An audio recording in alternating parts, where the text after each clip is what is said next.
नमस्कार, मैं हूं अखिलेश पांडे और आप देख रहे हैं सी न्यूज़ भारत। वक्त हो चुका है न्यूज़ बुलेटिन का। इस बुलेटिन में हम जानेंगे कि कहां सोशल मीडिया एवं अखबारों में प्रकाशित खबर से बौखलाए डॉक्टर, कहां तहसील परिसर में तैनात अधिवक्ता से दबंग ड्राइवर ने की मारपीट। ऐसी तमाम खबरों पर आइए विस्तार से डालते हैं नजर। सोशल मीडिया पर अखबार में प्रकाशित खबर से सीएचसी में तैनात डॉक्टर बौखलाया। तैनात डॉक्टर एसी में बैठकर बीमार लोगों को धूप में खड़ा कर दे रहा दवा। वहीं पत्रकार ने खींचा फोटो तो डॉक्टर बौखला दिया। कवरेज कर रहे पत्रकार के साथ की हाथापाई एवं बदतमीजी। वहीं एक दिन पूर्व डॉक्टर के खिलाफ पत्रकार ने खबर चलाई थी। खबर से डॉक्टर बौखला गए। वहीं सीएचसी में तैनात डॉक्टर पुष्पेंद्र का बयान है कि मैं तो जा ही रहा हूं, पत्रकारों को ठीक करके जाऊंगा। क्या नाम है? नीरज धनगर। अच्छा, धनगर जी, क्या समस्या है? मैं सुबह आया करीब 9 बजे के करीब। यहाँ धूप में महिलाएं खिड़की के बाहर बच्चों को लेके दवा के लिए लाइन में लगी थी। डॉक्टर अंदर बैठे हुए आपस में गप्पे हाँक रहे थे। मैंने उनकी कवरेज करना चालू किया, फोटो खींचा, मरीजों को पूछना चालू किया, आप दवा लेने खड़े हैं? उन्होंने बोला मैं काफी देर से यहाँ खड़े हुए लेकिन डॉक्टर नहीं सुन रहे हैं। तो मैंने कवरेज किया। इतने में ही डॉक्टर पुष्पेंद्र आए और बदतमीजी करने लगे। मेरा फोन भी छीन लिया और धक्का मुक्की भी की गई उससे। अच्छा, और कहा गया उनके साथ कोई और भी साथ? और कहा गया कि आप पे फोटो खींचने की परमिशन है। और स्टाफ थे, 2-3 डॉक्टर थे। डॉक्टर बीडी तिवारी थे, एक और है उनके साथ में। तो इसके लिए जो है आपने उच्च अधिकारियों को अवगत कराया है? हाँ, सीएमओ साहब से कह दिया है, बाकी ब्रेकिंग चला दी है और अगर हमारी यूनियन चाहेगी तो कल ज्ञापन भी देंगे। यहाँ अक्सर देखने को मिलता है कि यहाँ पे जो ओपीडी टाइम है उसमें डॉक्टर नहीं बैठते हैं। ये खबर को लेकर के जो है क्या समस्या है? इसी बात को लेकर मैंने 2 दिन पहले खबर चलाई थी। उस खबर को लेकर ये लोग बौखला गए हैं। अब आप क्या चाहते हैं? मैं कार्रवाई चाहता हूँ। आगरा से सीनू संवाददाता शांति स्वरूप की रिपोर्ट। आजमगढ़ के थाना कोतवाली में फर्जीवाड़ा कर लेखपाल के पद पर नियुक्ति पाने वाले अभियुक्त को पुलिस ने गिरफ्तार कर लिया है। आजमगढ़ से सीनू संवाददाता सीबी भास्कर की रिपोर्ट। बुलंदशहर में कलयुगी पिता पर बेटियों से दरिंदगी का आरोप है। तमंचे की नोक पर कलयुगी पिता पिछले काफी दिनों से बेटियों से करता है छेड़छाड़ एवं दुष्कर्म का प्रयास। छेड़छाड़ एवं दुष्कर्म के विरोध पर बेटियों को तमंचे दिखाकर मारपीट करता है। आरोपी पिता की करतूतों से आहत बेटियों का सब्र टूट गया है। बेटियों ने मां के साथ कोतवाली पहुंचकर तहरीर दी है। वापस किस लिए आए हैं आज? हम यहाँ हमारी ना कार्रवाई नहीं हुई सियाना थाने में। हमारे पिताजी हैं, हमारे साथ छेड़छाड़ करते हैं, सारी बहनों के साथ ज़बरदस्ती करने की कोशिश करते हैं और हम उन्हें मना करते थे, वो हमारे साथ मारपीट करते हैं। वहाँ पे कार्रवाई नहीं हो रही हमारी और इसलिए हम बुलंदशहर में एसएसपी ऑफिस में आए हैं अपनी कार्रवाई के लिए। हमारी योगी जी से विनती है कि वो हमारे पुलिस क्यों एफआईआर दर्ज नहीं कर रही है? वो बोल रही है कि इसमें हम छेड़खानी की रिपोर्ट मत लिखो तुम। वो छेड़खानी करते हैं आप? हाँ, छेड़खानी करते हैं, मतलब प्राइवेट पार्टों को भी टच करते हैं। तो आप क्या चाहते हो? हम चाहते हैं कि मतलब उनके खिलाफ कार्रवाई हो, उनको सजा मिले, इसके खिलाफ सजा मिले जिन्होंने आज तक करा है हमारे साथ। बुलंदशहर से सीनू संवाददाता नितिन सिंह की रिपोर्ट। बुलंदशहर शिकारपुर तहसील परिसर में अधिवक्ता हरेंद्र सिंह के साथ मारपीट करने का मामला प्रकाश में आया है। पीड़ित अधिवक्ता हरेंद्र ने बताया कि वह बुलंदशहर सिविल कोर्ट में विधि व्यवसाय करते हैं। आज वह अपने रिश्तेदार की निजी जमानत की वेरिफिकेशन की जानकारी हासिल करने के लिए तहसील परिसर के डाक बाबू हसनैन के पास गए और कागजों से संबंधित जानकारी जब लेनी चाहिए तो हसनैन बाबू भड़क गए। पीड़ित अधिवक्ता ने बताया कि हसनैन बाबू द्वारा वेरिफिकेशन के नाम पर 500 रुपये की मांग की गई, जिसका विरोध करना अधिवक्ता को भारी पड़ गया। तहसील परिसर में एक अधिवक्ता के साथ बदतमीजी और मारपीट का मामला है। क्या पूरा मामला है? ये बदतमीजी जो हुई है हमारे अधिवक्ता के साथ, बहुत घिनौना अपराध किया है इन्होंने। और तहसील शिकारपुर में धर्मवीर जो तहसीलदार का ड्राइवर है वो पूरी तहसील चला रहा है। तहसीलदार उससे तहसील चलवा रहा है। किसी भी अधिवक्ता का कोई मान सम्मान नहीं कर रहा और अवैध उगाई करा रहा है। मेरे वकील कोई कार्य वकील का आता है तो वकील का से भी हाथ से छीन ले जाता है, दाखिला खारिज स्वयं कराता है। तहसीलदार की उससे सेटिंग है। पूरी तहसील में भ्रष्टाचार तहसीलदार ने धर्मवीर से करा रखा है। ये बहुत बड़ा घिनौना अपराध हुआ है। वकील साहब साथ गलत हुआ है, इनकी एफआईआर की जाए और इन जिन लोगों ने बदतमीजी की है उनके साथ उन लोगों को अरेस्ट किया जाए और जेल भेजा। इस मामले में तहसील प्रशासन का क्या कहना है? जी, तहसील प्रशासन ने जो शिकायत की इस मामले में उनका क्या कहना है? तहसीलदार अपने कर्मचारी का बचाव कर रहा है, हमारी बात सुनने को राजी नहीं है। हम उनसे ये सारी बात कहने के बाद जब हमारी बात नहीं सुनी तो हम इनके खिलाफ थाना शिकारपुर में FI करने जा रहे हैं। क्या नाम है आपका? मेरा हरेंद्र सिंह एडवोकेट। अच्छा, कहाँ वकालत करते हैं आप? कहाँ से मैं वकालत? बुलंदशहर में सिविल कोर्ट में वकालत करता हूँ। अच्छा, शिकारपुर तहसील पर समय क्या पूरा मामला रहा है? मेरे एक निजी रिश्तेदार का एक वेरिफिकेशन का मामला था और मैं उसे उसकी पूछताछ करने हसनैन बाबू के यहाँ आया था जी। उन्होंने उसके एवज में मुझसे 500 रुपये की मांग करी जी। जिसे मैंने कहा कि भाई तुम पैसे किस चीज़ के दे दें जी तुम्हें, तो उन्होंने वो इस बात पे भड़क गए। तो उन्होंने अपने साथ लवकेश शर्मा अमीन जी और धर्मवीर ड्राइवर तहसीलदार को बुला लिया और इसी बात को लेकर के उन्होंने मेरे साथ मारपीट करनी शुरू कर दी। और अभी उन सब लोगों ने फिर और लोगों को, अपने कर्मचारीगण को बुला लिया, जिसमें मेरी जेब में, ऊपर की जेब में रखे हुए 500 रुपये को भी उसने उन्होंने निकाल लिया और इसे लेकर के पैसे लेकर के धर्मवीर भाग गया। उसके बाद भी इन लोगों ने फिर दोबारा मेरे साथ नीचे गिरा करके लात घूसों से मेरे साथ मारपीट करी। अच्छा, इसकी शिकायत मैंने तहसीलदार शिकारपुर से करी, द्विवेदी जी से, तो उन्होंने कोई एक्शन ना लेकर के और उन्हें उनके सामने भी जो लवकेश शर्मा अमीन है मुझसे बदतमीज से बोल करके कहेंगे तुझे जो कुछ बिगाड़ना है बिगाड़ ले। जो आपने शिकायत की इसको समाधान नहीं हुआ है? कोई समाधान नहीं हुआ। अच्छा, आपके साथ, इसके अलावा आपके साथ और कोई भी था? मेरे साथ कोई भी नहीं था। बुलंदशहर से सीनू संवाददाता नितिन सिंह की रिपोर्ट। मध्य प्रदेश के छोटे से आदिवासी बाहुल्य उमरिया जिले में इस वर्ष गेहूं की खरीदी के लिए बनाए गए उपार्जन केंद्रों में सन्नाटा पसरा हुआ है। शासन के निर्देश पर ये उपार्जन केंद्र 4 अप्रैल से किसानों की उपज खरीदने के लिए तैयार है, लेकिन 15 दिन गुजर जाने के बाद भी उपार्जन केंद्र किसानों की राह ताकते दिख रहे हैं। बता दें कि जिले में गेहूं की खरीदी के लिए 34 केंद्र निर्धारित हैं, जिनमें तकरीबन 16,312 किसानों को अपनी उपज बेचना है। सरकार ने जिले को 5 लाख क्विंटल के गेहूं खरीदी का टारगेट भी दे रखा है, लेकिन किसानों का रुख देखकर नहीं लगता कि ये लक्ष्य पूरा हो पाएगा। किसान उपार्जन केंद्रों में होने वाली परेशानी गिना रहे हैं तो जिम्मेदार अफसर खरीदी की धीमी रफ्तार के पीछे बाजार के भाव का हवाला दे रहे हैं। बहरहाल वजह जो भी हो, लेकिन किसानों का फायदा सभी चाहते हैं, जो कि इस बार उपार्जन केंद्र के बजाय बाजार में दिखाई दे रहा है। असुविधा होती है, सेठ लोगों को देख तुरंत पैसा दिए ले चलिए। इसीलिए यहाँ सोसाइटी में इस साल गेहूं नहीं आ रहा। हाँ, इसीलिए नहीं आ रहा, छन्ना लग रहा है। मजदूरी कौन दे भाई, रोज आके ताकना पड़ता है, पल्लेदारी देना पड़ता है तो मनाई को जहाँ सुविधा दिखेगा वहाँ देगा। ठीक कि इस बार जो है चूँकि गेहूं के रेट्स, गत वर्ष गेहूं के रेट्स समर्थन मूल्य के और मार्केट रेट्स में जो अंतर है वो कम है गत वर्षों की अपेक्षा। गत वर्षों में 300-400 रुपये का फ़र्क होता था।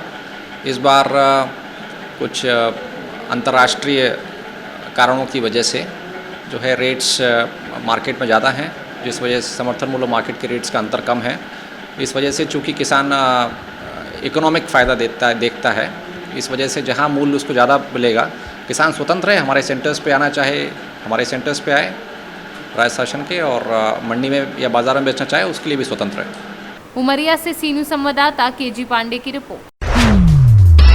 बदायूं जनपद के थाना बिसौली में पुलिस अधीक्षक डॉक्टर ओपी सिंह के निर्देश अनुसार बिसौली क्षेत्र अधिकारी शक्ति सिंह के नेतृत्व में थाना बिसौली पुलिस में वाहन चेकिंग अभियान चलाया गया। चेकिंग के दौरान संदिग्ध लग रहे लोगों की तलाशी भी ली। बता दें कि बिसौली थाना पुलिस पूरी तरह से सतर्क है और कोई भी ढिलाई बरतने को तैयार नहीं है। कस्बे के मुख्य चौराहों पर पूरी तरह से नजर बनाए हुए है। बदायूं से सीनू संवाददाता इफ्तिकार खान की रिपोर्ट। बुलडोजर पर बोरे मौलाना तौकीर रजा, जिस दिन मुसलमान सड़कों पर आएगा उस दिन किसी से संभलने वाला नहीं है।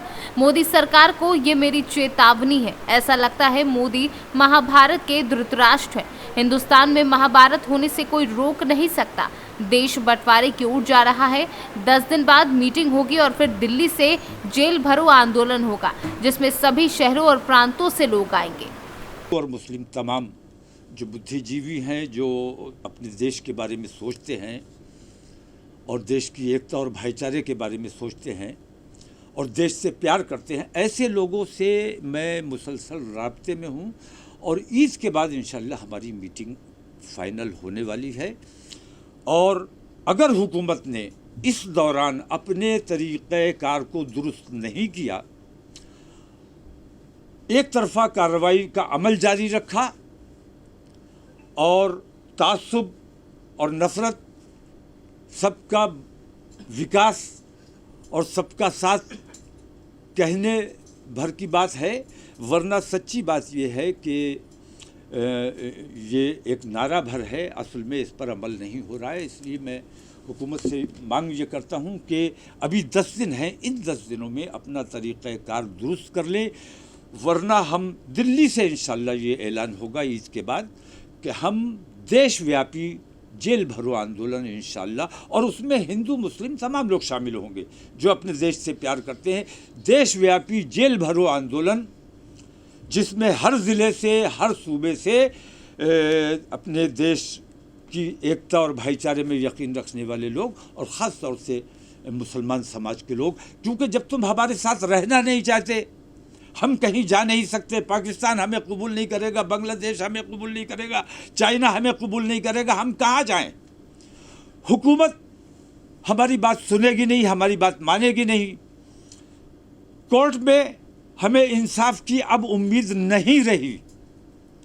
कोर्ट से जिस किस्म के फैसले आ रहे हैं, मैं देख रहा हूँ कि कोर्ट को नज़रअंदाज कर दिया गया है। जुर्म किया है, ऑन दी स्पॉट फैसला हो रहा है। किसी पर इल्ज़ाम लगाया गया, मुजरिम में और मुल्जिम में अंतर होता है, आरोपी और अपराधी में अंतर होता है। तो आरोपी के घर पे बुलडोज़र चला देना ये अन्याय है। इस किस्म के अन्याय अगर इस हुकूमत में होते रहे तो इस देशव्यापी जेल भरो आंदोलन को रोकना हुकूमत के बस की बात नहीं। और जिस दिन मुसलमान सड़कों पर आएगा उस दिन फिर किसी के कब्ज़े में नहीं आने वाला है, ये समझ लिया जाए। तो मैं हुकूमत को चेतावनी देता हूँ, ख़ास तौर से नरेंद्र मोदी सरकार को मैं चेता देना चाहता हूँ कि अगर उन्होंने अपने इस तरीक़ेकार को फौरी तौर पर दुरुस्त नहीं किया और उनकी खामोशी, तुम सबके प्रधानमंत्री हो, तुम्हारे मुल्क में इस किस्म की बेईमानी हो रही है और तुम खामोश हो, मूक दर्शक बने हुए। बरेली से सीनू संवाददाता विनय चौहान की रिपोर्ट। बंदरा प्रखंड मुख्यालय स्थित प्राथमिक स्वास्थ्य केंद्र में गुरुवार को चमकी की धमकी कार्यक्रम के तहत प्रभारी चिकित्सा पदाधिकारी एवं विश्व स्वास्थ्य संगठन के जिले से आए पदाधिकारी के नेतृत्व में प्रशिक्षण बैठक का आयोजन किया गया, जिसमें ग्रामीण क्षेत्रों में कार्यरत निजी चिकित्सकों को चमकी जैसी गंभीर बीमारियों को लेकर विशेष प्रशिक्षण दिया गया। बैठक में WHO का जिला से आए पदाधिकारी डॉक्टर आनंद गौतम ने प्रशिक्षण में उपस्थित ग्रामीण क्षेत्रों में कार्यरत निजी चिकित्सकों को कहा कि यदि आपके पास चमकी जैसी गंभीर बीमारी के लक्षण वाले कोई भी मरीज आए तो तुरंत उसे नजदीक के सरकारी स्वास्थ्य केंद्र पर भेजें। वहीं प्रशिक्षण प्रभारी चिकित्सा पदाधिकारी डॉक्टर नाशाद अहमद ने चमकी की धमकी कार्यक्रम को लेकर क्या करें क्या ना करें जैसे सभी प्रकार की जानकारियां दी।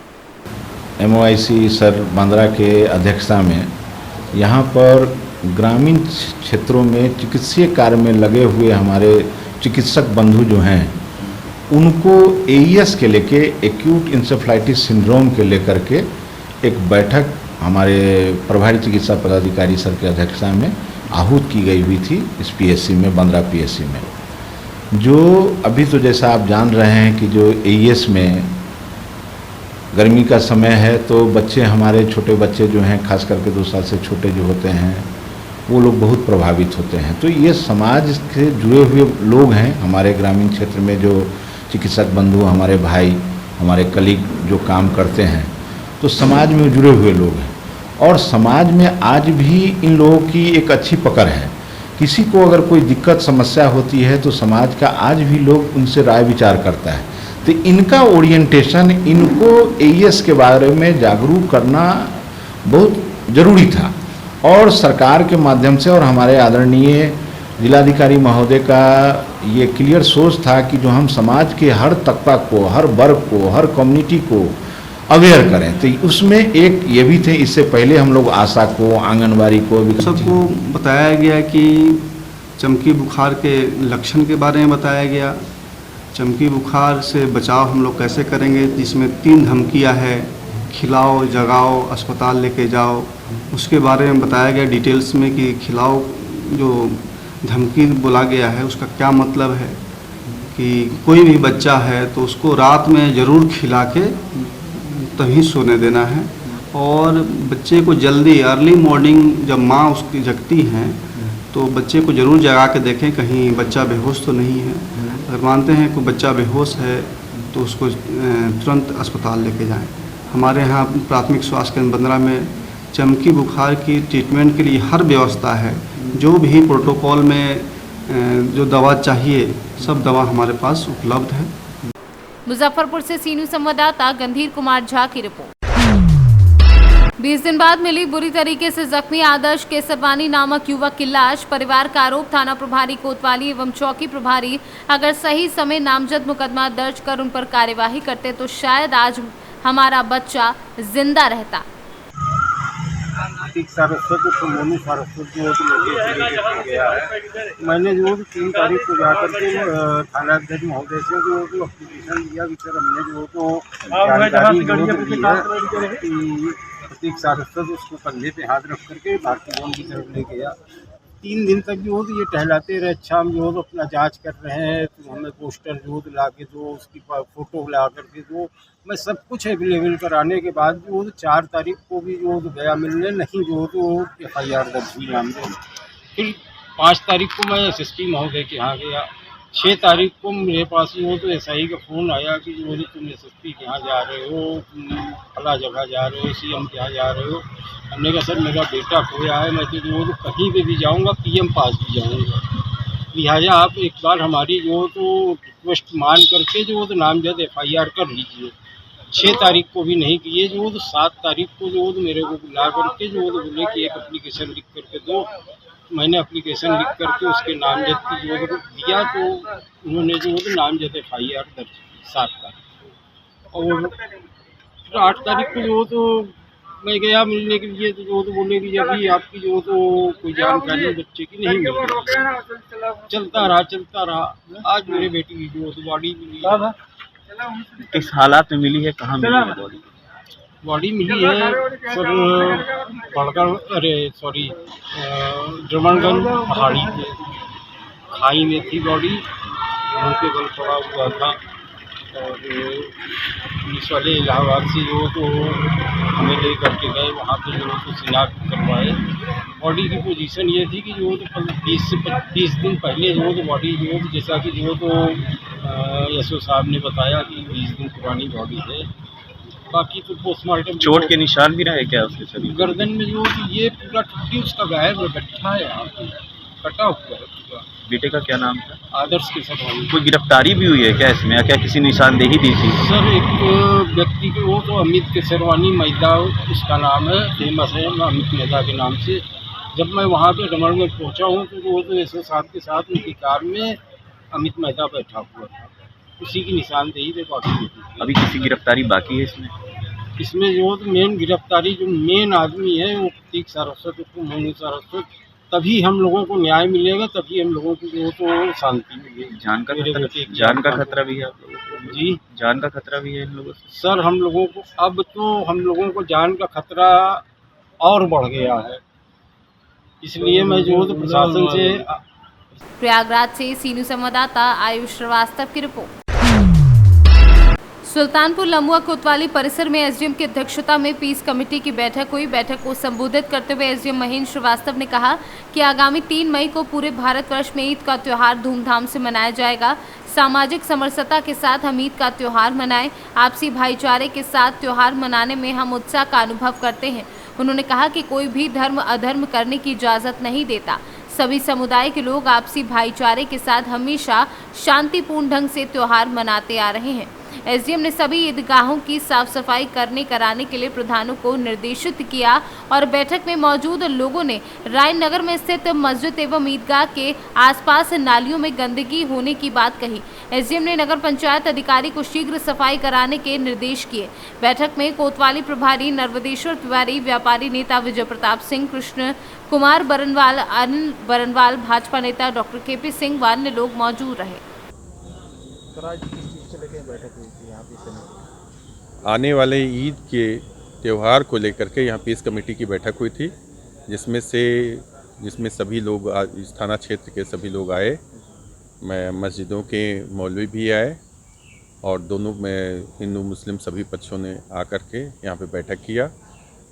कोई भी समस्या इस प्रकार की नहीं है। हमेशा यहाँ त्यौहार शांतिपूर्वक मनाए गए हैं और सभी लोगों ने पूरा विश्वास दिलाया कि जैसे हम हमेशा सभी त्यौहार मनाते आए हैं वैसे ही हम इस बार भी त्यौहार मनाएंगे। कुछ साफ सफाई को लेकर सर यहाँ पे साफ सफाई को लेकर के मेरा स्पष्ट वो है, सभी को ये निर्देश दिए गए हैं कि ग्रामीण क्षेत्रों में सफाई कर्मियों के माध्यम से हमारे जो भी ग्राम प्रधान और ब्लॉक के लोग हैं, सफाई कर्मियों के माध्यम से जहाँ जहाँ मस्जिदें हैं, ईदगाह है, वहाँ पर साफ़ सफाई और चूने के छिड़काव करेंगे। और लम्बुआ नगर पंचायत में जहाँ 3 जगह ईद मनाई जाती है, यहाँ पर भी नगर पंचायत की तरफ से साफ़ सफाई होगी और चूने का छिड़काव किया जाएगा। सर क्या संदेश देना चाहेंगे जनता को? जनता के लिए मेरा यही संदेश है कि सभी लोग त्योहारों को पूरी सामाजिक समरसता के साथ बहुत अच्छे से मनाएं। त्यौहार हमेशा हमें खुशियाँ प्रदान करते हैं, इसलिए सभी लोग खुशी के साथ अपने अपने त्यौहार मनाएं। सुल्तानपुर से सी न्यूज़ संवाददाता वाजिद हुसैन की रिपोर्ट। फिलहाल के लिए इस बुलेटिन में इतना ही। देश दुनिया की तमाम खबरों के लिए देखते रहें सी न्यूज़ भारत। हर खबर आपके साथ, आपके हाथ।